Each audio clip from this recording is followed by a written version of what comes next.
ಬೆಂಗಳೂರಿನಲ್ಲಿ ಐಪಿಎಲ್ ಉದ್ಘಾಟನಾ ಪಂದ್ಯ ಕೆಸಿಎ ಅಧ್ಯಕ್ಷ ವೆಂಕಟೇಶ್ ಪ್ರಸಾದ್ ಭರವಸೆ. ಕರ್ನಾಟಕದ ಕ್ರಿಕೆಟ್ ಪ್ರೇಮಿಗಳಿಗೆ ಸಿಹಿ ಸುದ್ದಿ. ಎಸ್, ಈ ಬಾರಿಯ ಇಂಡಿಯನ್ ಪ್ರೀಮಿಯರ್ ಲೀಗ್ ಅಂದ್ರೆ ಐಪಿಎಲ್ ಟೂರ್ನಿಯ ಉದ್ಘಾಟನಾ ಪಂದ್ಯ ಬೆಂಗಳೂರಿನಲ್ಲಿ ನಡೆಯುವಂತಹ ಸಾಧ್ಯತೆ ಇದೆ ಎಂದು ಕೆಸಿಎ ಅಧ್ಯಕ್ಷ ವೆಂಕಟೇಶ್ ಪ್ರಸಾದ್ ವಿಶ್ವಾಸ ವ್ಯಕ್ತಪಡಿಸಿದ್ದಾರೆ. ಈ ಕುರಿತು ಬಿಸಿಸಿಐ ಜೊತೆ ಮಾತುಕತೆಗಳು ನಡೀತಾ ಇದ್ದು ಸಕಾರಾತ್ಮಕ ಪ್ರತಿಕ್ರಿಯೆ ಸಿಗುವ ನಿರೀಕ್ಷೆ ಇದೆ ಎಂದು ಹೇಳಲಾಗ್ತಾ ಇದೆ. ಕಳೆದ ಕೆಲವು ವರ್ಷಗಳಿಂದ ಆರ್ಸಿಬಿ ಕಪ್ ಗೆಲ್ಲಲು ವಿಫಲವಾಗಿತ್ತು. ಆದರೆ ಕಳೆದ ಬಾರಿ ಕಪ್ ಗೆದ್ದು ಅಭಿಮಾನಿಗಳ ಮನಸ್ಸಿನಲ್ಲಿ ಮನೆ ಮಾಡಿತ್ತು.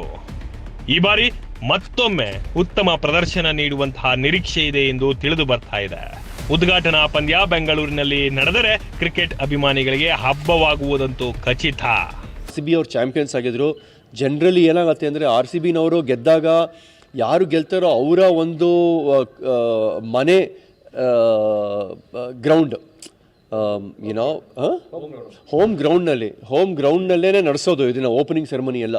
ಸೊ ನೀವಾಗ ಏನು ಮಾಡೋದು ಅಂತ ಯೋಚನೆ ಮಾಡ್ತಾ ಇದ್ವಿ ನಾವು. ಸೊ ನೀವು ಹೋಗಿ ಈ ಥರ ಒಂದು ಗ್ರೀನ್ ಸಿಗ್ನಲ್ ತೊಗೊಂಬಂದಿರೋದ್ರಿಂದ ನಮಗೆ ಒಂಥರ ತಲೆನೋವು ಕಡಿಮೆ ಆಗಿದೆ ಅಂತಲೇ ಹೇಳಿದ್ದಾರೆ ಅವ್ರು ನಮಗೆ. ಸೊ ಹಾಗಾಗಿ ಒಂಥರ ಇದು ಖಂಡಿತ ಎಲ್ಲರಿಗೂ ಸಿಹಿ ಸುದ್ದಿ ಅಂತ ಹೇಳೋಕ್ಕೆ ಇಷ್ಟಪಡ್ತೀನಿ. ಎಲ್ಲರಿಗೂ ಅಂದರೆ ನಮ್ಮ ಕ್ರಿಕೆಟ್ ಫ್ಯಾನ್ಸ್ಗೆ ಮತ್ತು ಮೆಂಬರ್ಸ್ಗೆ, KCA ಮೆಂಬರ್ಸ್ಗೆ, ಅವ್ರಿಗೆಲ್ಲ ಇದು ಒಂಥರ ಸಿಹಿ ಸುದ್ದಿ ಅಂತ ಹೇಳೋಕ್ಕೆ ಇಷ್ಟಪಡ್ತೀನಿ.